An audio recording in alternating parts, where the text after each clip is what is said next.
আল্লাহ রাব্বুল আলামিন বলছেন, আমি আল্লাহ রাব্বুল আলামিন পিতা মাতার হক বুঝিবার জন্য দুনিয়ার সব মানুষকে উপদেশ দিয়েছি।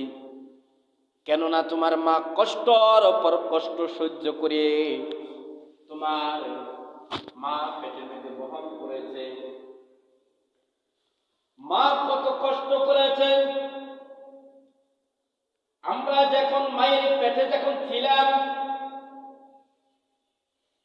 তখন আমাদের মার পেটে থেকে আমাদের মার পেটে লাথি দিয়েছি, গোতা দিয়েছি, কত কষ্ট করে আমাদের মা 10 মাস 10 দিন পেটে রাখলো। এখন আমি সন্তান, আমি আমার মার কে চিনি না, আমি আমার মাকে খাবার দেই না। আল্লাহ রাসূল সাল্লাল্লাহু আলাইহি ওয়াসাল্লামের সামনে আবু হুরায়রা রাদিয়াল্লাহু আনহু থেকে বর্ণিত, তিনি দাঁড়িয়ে আল্লাহ রাসূল সাল্লাল্লাহু আলাইহি ওয়াসাল্লামকে প্রশ্ন করছেন, হে আল্লাহ রাসূল সাল্লাল্লাহু আলাইহি ওয়াসাল্লাম, আমার দুনিয়ার মধ্যে সবচেয়ে উত্তম ব্যবহার অধিকারী কে রয়েছে?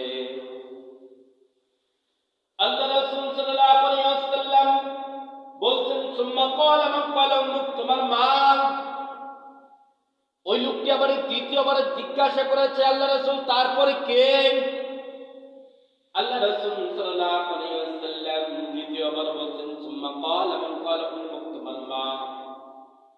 ওই লোকটি আবার তৃতীয়বার জিজ্ঞাসা করেছেন, আল্লাহ রাসূল তারপর কে? আল্লাহ রাসূল সাল্লাল্লাহু আলাইহি ওয়াসাল্লাম তৃতীয়বার বলছেন, সুম্মা ক্বালা মান ক্বালা উম্মুক, তোমার মা। ওই লোকটি আবার চতুর্থবার জিজ্ঞাসা করেছেন, হে আল্লাহ রাসূল সাল্লাল্লাহু আলাইহি ওয়াসাল্লাম তারপরে কে? আল্লাহ রাসূল সাল্লাল্লাহু আলাইহি ওয়াসাল্লাম চতুর্থবার বলছেন, সুম্মা ক্বালা মান ক্বালা আবু, তোমার বাবা। এই হাদিসের মধ্যে মায়ের কথা 3 বার বলেছেন আর বাবার কথা 1 বার বলেছেন। কেননা মায়ের 3টি গুণ রয়েছে।